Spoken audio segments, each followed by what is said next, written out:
দেখে নিন দর্শক বন্ধুরা, চিত্তরঞ্জন থেকে এটা ছাড়ে আসানসোল বর্ধমান যায় নবাবহাট বাস স্ট্যান্ডে, অন্ডাল, রানীগঞ্জ, সিটি সেন্টার, দুর্গাপুর, পানাগড়, বুধবুধ সেই লাইন দিয়ে সালানপুর বাইপাস হয়ে যায় চন্দ্রচূড় হয়ে। বাসের নাম আছে পূর্ণিমা আছে বাসের নাম। চলুন দর্শক বন্ধুরা ভেতরটা একটু দেখিয়ে দিই।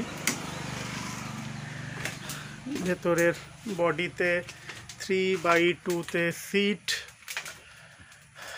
আর আপনি তো কন্ট্রাক্টর বাবু নাকি? নামটা আপনার? আচ্ছা আচ্ছা, এটা মানে এখন প্রত্যেক দিন তো সার্ভিস যায়? রেগুলার সার্ভিস যায়। চিত্তরঞ্জন থেকে ছাড়ছেন বললেন 8:40, আর বর্ধমান থেকে ফির কখন ছাড়বেন? দুপুরবেলায় 2:40।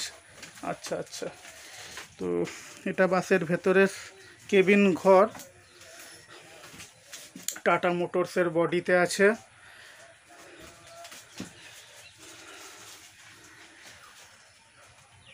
পূর্ণিমা বাস চিত্তরঞ্জন বর্ধমান সার্ভিস দেয়। ভালো থাকবেন দর্শক বন্ধুরা, ভালো থাকবেন আপনিও। ধন্যবাদ আপনাকে টাইমটা বলে সাহায্য করার জন্য।